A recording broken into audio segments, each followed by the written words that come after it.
Welcome to a brand new edition of The Rundown with Ramon, where we provide you the top things you need to know to live your best life or start or grow your business. My name is Ramon Ray, publisher of zoneofgenius.com, and I'm so glad you're here today with us on The Rundown with Ramon. As we do in every single episode, we have a brand new show for you today. We're going to cover several things that hopefully will put a smile on your face. Maybe they'll make you think, maybe they'll make you tear up, but either way, we know one thing and one thing alone. You're going to enjoy this show because when you finish this show, it's going to make you just a bit smarter. Again, my name is Ramon Ray, started 5 companies, sold 3 companies, authored 5 books, a serial entrepreneur, and I'm excited you're with me today. So with that, what's the show going to be about today? Well, we're going to get some insights from my friend Jason Pfeiffer, talking about turn your doubters into believers. I quote Jason Pfeiffer quite a bit, executive editor of Entrepreneur. Really good content he shares on what happens when people don't believe you, when they doubt you. What do you do? We're going to talk about crowdfunding. Barbara Weltman has mentioned this before. I'm going to talk about her and touch on this topic of crowdfunding, but I may go into, if I remember, do you even need external funding for your business? Here's another thing we're going to talk about. I wish I'd prioritized 5 self-care habits sooner in my entrepreneur journey, writes Joey Wilder. Our healthcare, our self-care, thanks for that thumbs up, are so important. New York Times writes how to set boundaries when setting those boundaries may not come naturally for you. So what do you do about it? Shout out to Shark Tank. Shark Tank is a great barometer of the U.S. economy and ecosystem. What can we learn from Shark Tank about ourselves and about life? Of course, tips and insights from Seth Godin we're going to touch on. Discovery and invention, what the difference are and why they're so important. We're going to touch on this energy drink changed its packaging and sales skyrocketed. And lastly, we'll close on shout out to libraries who are providing great spaces for entrepreneurs, great ecosystems for entrepreneurs. So at that, I'm glad you're here. Welcome to the new edition of The Rundown with Ramon.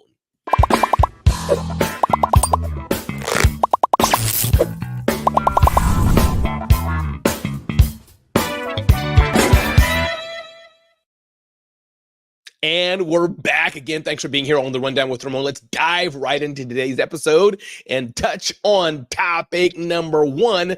Ding, ding, ding, ding, ding, ding, ding, ding. What do you do when people doubt you? Have there been time in your life when people doubted you?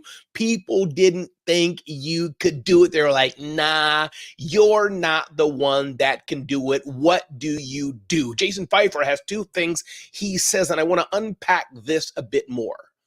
Undercut their expectations, he says. Here's how. Find your positive opposite. He said this is an idea he first encountered when he was parenting, but here's the thing. If you're the boss, what's the positive opposite of being intimidating? It's becoming more nurturing and mentoring. So if people think and assume you're going to be late. What's up, Scott Simons? Good day and welcome to The Rundown with Ramon. Good to have you here, my brother.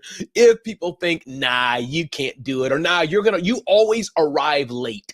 The positive opposite of that is changing that and surprising them and being on time. If people think, nah, you're always going to put me down, then that means the positive opposite, according to Jason Pfeiffer, is surprising them and lifting them up. So tip number 1, when people kind of undercut you, when they doubt you, when they don't think you could do it, Jason Pfeiffer, executive editor of Entrepreneur, says, do positive opposite.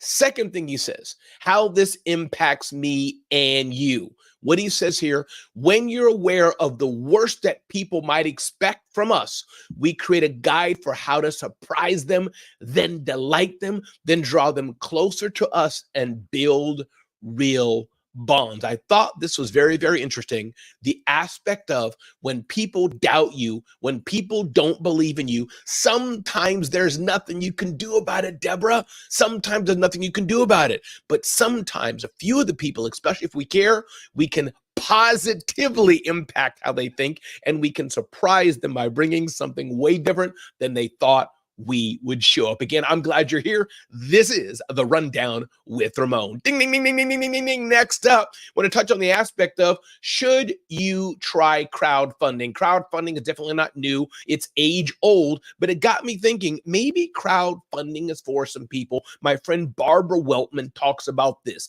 but here's the rub.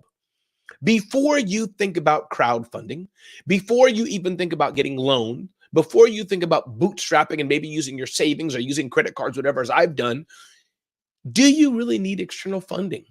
Is your business small enough, as it is for most of us, that just as Mark Cuban says on Shark Tank, just making a good sale may be all you need to do? That could be all you need to do is make a sale. Sometimes we instinctively think, oh, I need to get money to start my business, when maybe you don't. Maybe you need to do something. Maybe you need to make, now if you're making cups, you need a factory and a sales and all that kind of thing, and infrastructure and manufacturing. You might need OPM, other people's money. But some things we do, maybe you can pre-sell these cups and do some pre-orders to get the minimal funding you need to start your business. But going back to crowdfunding, is crowdfunding a viable option for you? Yes, it could be. Crowdfunding is very powerful because crowdfunding is that where you're putting up a landing page. You're usually working with some sort of crowdfunding platform like Kickstarter, and there's many others out there. And that's where you're selling the idea, you're selling the vision. If you invest in me today, if you pay me today, I'm going to build an ecosystem that will be beneficial to you. And in X period of time, I will ship you what you prepaid for it, and most likely in crowdfunding, some bonuses along the way. So lesson of the day, tip of the day, crowdfunding definitely can work. I would just be careful. Don't think it's a source of easy money, and never, ever scam people. Now, Barbara says some types of crowdfunding are loans. The lender expects repayment of the funds lent to you. Some crowdfunding places, Craigslist, Crowdspaceless, according to one source, debt-based crowdfunding has the highest market share. So that's debt-based crowdfunding. People are crowdfunding and giving you pre-money for your idea, for your what you need, but you have to pay it back. Second type is equity crowdfunding. The investor gets an ownership interest in the business. Shopify has some list of the 10 best crowdfunding sites and platforms around. Then there's gifts. The contributors gives money because they want to help, but contributors may receive a token in return, such as a sample of an item created with the donation, but nothing of real value. So those are a few things that you may want to consider as you're looking to fund your next business. Crowdfunding can work, but don't just get in there. Don't just do it as some get rich quick thing of a jiggy. Crowdfunding is a serious thing, and you have legal obligations that you owe to those who've invested in you and crowdfunded in you. Once again, everybody, my name is Ramon Ray. This is the Rundown with Ramon. So glad you're here on this entrepreneur journey with me. And maybe you're not a business owner, maybe you're working for a company, or maybe you're a stay-at-home mom, stay-at-home dad, a caregiver. Glad you're here learning on the Rundown with Ramon. Let's keep moving. Ding, ding, ding, ding, ding, ding, ding, ding. 5 self-care tips for busy entrepreneurs. As business owners, one of the people we take care of oftentimes the least, unfortunately, is ourselves. We take care of ourselves the least, and that's no good. But I know oftentimes we're the person who gets taken care of last.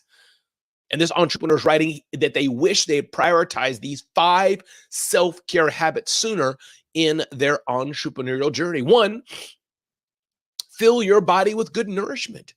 Just what you eat and what you consume is so important. Today I had a cup of Cafe Bustelo with Dunkin' Donuts creamer and a slice of banana bread. That's not the healthiest thing in the world, but that's what I had today. So that's number 1. Number 2, prioritizing sleep. Sleep is an essential part of good health. It's not a badge of honor to say, oh, I didn't sleep. I slept 3 hours doing my startup. That's not cool. Next up, business boundaries are a must. Being able to set boundaries in your business to enable you to serve the people you want to serve is part of having good health. Next up, taking time to disconnect. What are you doing to say, listen, I've worked hard all day. I've worked hard all week. I've worked hard all month. It's time for me to step back for half a day, a few hours, a week, and just take time to relax. Take time to disconnect. My friend Crystal Washington, she's very active on LinkedIn and other platforms. Check out Crystal Washington. She takes a decompress. She takes time off. I don't know if she still does it, but every single December, Crystal Washington does that. So consider if that's for you. Hey, Karen, happy day to you. Happy day to you, Karen. Thanks for being here on The Rundown with Ramon. And then don't be a solopreneur. Learn to say no. This is a powerful part of entrepreneurship, being able to learn to say no so that you can say yes to other things that will advance your business or that you really, really want to do. The art of saying no is so important. Everybody, glad you're here. Welcome again to The Rundown with Ramon. Ding, ding, ding, ding, ding, ding, ding. How to set boundaries when it's not natural for you to do. Boundaries are an important thing that we all should learn in one way or another, because if we don't set boundaries, we're only going to have people roll over us, and we're not going to be able to live the life we want, not have the fulfillment that we want if we're not able to set boundaries. New York Times writes this, and I think it's so important. How do we set boundaries? If you fear you'll get pushback, the assertive new you might take people by surprise. And if they've long heard yes, they may keep hounding you when they hear no. Aren't you hearing a recurring theme? Even if there's a little pushback, stay consistent.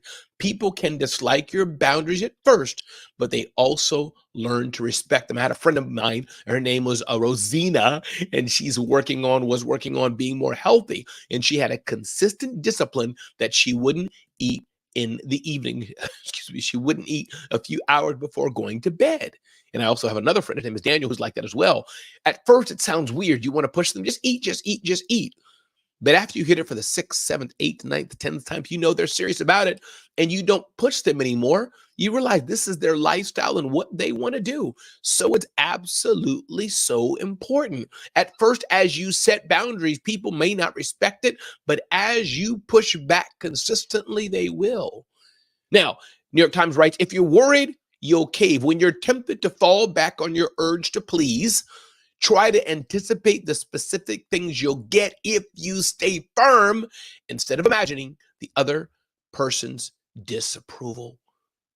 Imagining what you'll gain even if they disapprove of you. And then if you're afraid of getting dropped, fear of abandonment often drives people pleasers. But sometimes, he added, you can feel even more alone when you're abandoning your needs to please somebody else. So my point being here, my admonition to all of us here, setting boundaries is safe. Setting boundaries is good. If we don't set boundaries for ourselves, people are not going to respect us. We're not going to live the life that we want and serve those we can serve. So learn to set boundaries in your life to live the best life that you want. Boundaries are absolutely important, and they're good to do. And I would dare say people who really love you, they should respect that you have boundaries.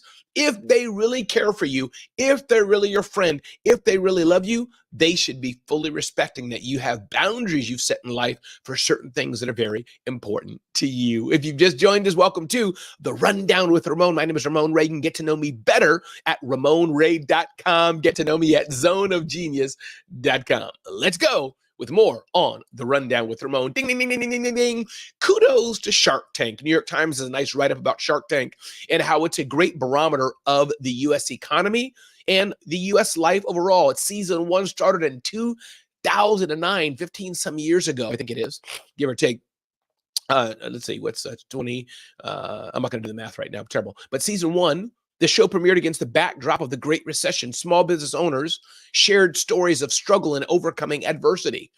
Jumps to season 3, the economy gets better. Jump to season 4, Scrub Daddy, one of the biggest sales in the world. Season 5, where Jamie had a device called Doorbolt, which was Ring. They rejected him. And now Jamie's a multi-billionaire, and it was acquired by Amazon. Goes on to season 6 and continues to go on and showing how Shark Tank is a great barometer of the American psyche. The first season, Mr. John and the Shark Tanks were pitched by a lot of sole proprietors.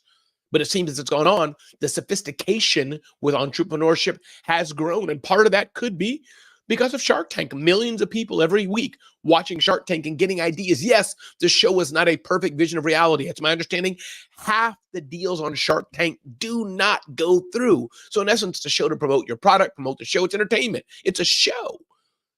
But the point is, there's lessons learned and open the door to people learning about venture capital, to learn things of landing costs, to learn things about financing, to learn things about should you get a loan, to learn things about debt, to learn things about how far will you go to get the dream that you want to do. That's the power of Shark Tank.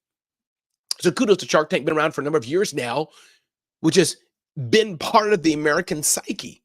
Been part of the American, especially the entrepreneur side. It's much more than just a show. It definitely is entertainment. Of course, you have the QVC economy. Who knew about QVC was so popular and so big that you could have a product like this, market it, put it on QVC, and make millions? Of course, Lori Grenier doing that QVC. Season 11, after 10 years, entrepreneurs recognize the value of Shark Tank as a potential marketing platform for their products and just want to be on there to market the platform to millions of people online. You had Squatty Potty. Famous product. Who ever heard of Squatty Potty before it came on Shark Tank? Shark Tank has birthed many, many things. Marketing muscle. Mr. Lee is also the founder of 37 Angels. She has done due diligence on dozens of companies that appeared on Shark Tank. None of them, she says, described the show primarily as a way to get funding. It was a way to market their products. People don't go on Shark Tank to get funding. If you want to get funding, there's many easier ways to get funding. You go there because it's a great platform to get publicity for your product. Everybody, so glad you're here. This is the Rundown with Ramon. By the way, if you want to be on the Rundown with Ramon, email me, DM me, touch base with me, and let me know what story you have to share. Let me know what thought leadership you have to share to be on the Rundown with Ramon. Let's keep going here. Seth Godin always has powerful wisdom. I've been knowing Seth Godin and rocking with him, not as best friends, as it were, but he's a virtual mentor of mine. He's been on my stage many times. I've been with him on a virtual or real stage many times. Always love how he shares, how he shows up, and what he does. And Seth Godin has a daily email newsletter. In one of his email newsletters, he talked about discovery and invention. I want to take the time to unpack that today. Seth Godin writes, Isaac Newton didn't invent gravity. It was there all along. He simply named and explained it. The same is true for planets, continents, and obscure species. They're discovered, not invented. Michelangelo talked about removing all the parts of the marble that weren't the statue on his way to creating great art. Discovery is like that. Often we put ourselves on the hook to invent something when it might be simpler and more direct to act like we're exploring on our way to discovering something instead. We don't always have to invent something, says Seth Godin. Instead of us thinking we have to invent something, maybe we can just be well on our way to discovering something like you've discovered today, hopefully, being with me on the Rundown with Ramon. Ding, ding, ding, ding, ding, ding, ding, ding. I love this. When this energy drink changes packaging, sales skyrocketed to 40 million. Here's why it worked. There's an energy drink company called Highball. The drink was in a glass bottle or jar, which they thought was best. But the glass would break. It wasn't the right form factor. Things weren't happening so well. So as distribution increased, so did problems. But as a test, the founder started asking some retailers, would you be interested in a canned Highball? The response was yes. Like we really had to sit there and go, what if it were in a can instead of in a bottle? Because they were so anti-can. But here's what happened when they made the switch. Sales went through the roof. And then it was acquired by Anheuser-Busch for $40 million. Well, sales at $40 million, then it was acquired. So what's the lesson for all of us? It's a common founder mistake, he said. When you have a vision for your brand, it's hard to question whether that vision is correct. And this shows us that it's okay to shift. It's okay to make a pivot. That's so important. Hey, my name is Ramon Ray. Welcome to the Rundown with Ramon. Love it that Casey's here saying, yes, this is true. We don't have to invent. Casey, so true. We can be in discover mode and think of a new version of the proverbial mousetrap. We don't have to always invent it new. Love it. Karen says, I do meditation and breathing exercises during the week. After this show, I'm going to go for a 30-minute power walk, do some push-ups and stretches. Indeed, So yeah, this is the journey of entrepreneurship. A, everything doesn't have to be invented from scratch. Number two, it's okay to discover and then offer a new version of that. And it's okay to make a pivot. And sometimes the pivot we make is the thing we need to move us along. Everybody, my name is Ramon Ray, an entrepreneur, motivational keynote speaker, event host. And I'm glad you're here today on The Rundown with Ramon. Ding, ding, ding, ding, ding, ding, ding. Love it here. Where manufacturing jobs have shrunk, a library is giving a leg up to entrepreneurs. For me, this is a bigger story, not just about manufacturing jobs. Here, talking about Marsha in Toledo, Ohio. Marsha feels like she's been coming to the library for 100 years. She came with her kids when they were younger. Later, she came for computer help. Now, at 66, she discovered yet another reason to love the library. She's one of thousands of Toledo area residents making use of the free services the library offers to entrepreneurs like herself. Here's the bottom line. If you're struggling and maybe you're not up to date on AI, you're not up to date on using search, the library can be a great source of information and insight for you and for your business, your local library. Shout out to local libraries. I would go up and down Flatbush Avenue for many years and go to the Brooklyn Public Library. In recent days, I've gone to the Midtown Library, the Midtown New York Public Library. If you haven't visited your library, especially if you're struggling with leveraging the power of technology, and even if you're pretty adept at technology, the library may have some tools that you're not familiar with, tools that can help you search better, especially with certain industry topics for things you're searching for. My name is Ramon Ray, and this is The Rundown with Ramon, and I want to end today with a word of encouragement for you. If you're liking this content, do definitely check us out at zoneofgenius.com. Check us out there for more insight. Subscribe to our email newsletter and more. I encourage you to be clear on what you really, really, really want in business and in life. Be clear on that. Understand in yourself what you want. Ask yourself, do you even want to be in business? Is that something you want to do? Ask yourself, are you hungry enough to get to where you need to be to reach the goals you need to reach? Your pricing is one thing that trips up many entrepreneurs. Your pricing needs to be premium in most cases, not where you're trying to fight for the lowest margin. Your mindset is everything. What kind of mindset? Do you have a mindset towards success? Casey, you're so welcome. Thanks for being here today on The Rundown with Ramon. Mindset is so important for your success. And then I want you to ask yourself, what do you do best? What do you do that everybody knows you do best? And that you can get paid to do it. That's where you find the zen of being in your perfect zone of genius. My name is Ramon Ray. Go out today and let somebody know that they matter. Let somebody know that they care, that you care for them. Let somebody know, everybody. Have a beautiful, beautiful, blessed day today. And shout out indeed, Deborah, to the libraries. Indeed. Karen, glad you love the library. Again, everybody, hey, this is a wrap. Brand new episode of The Rundown with Ramon in the bag. Glad you're here to enjoy it with me today. Go out, be blessed, and have an amazing, amazing day.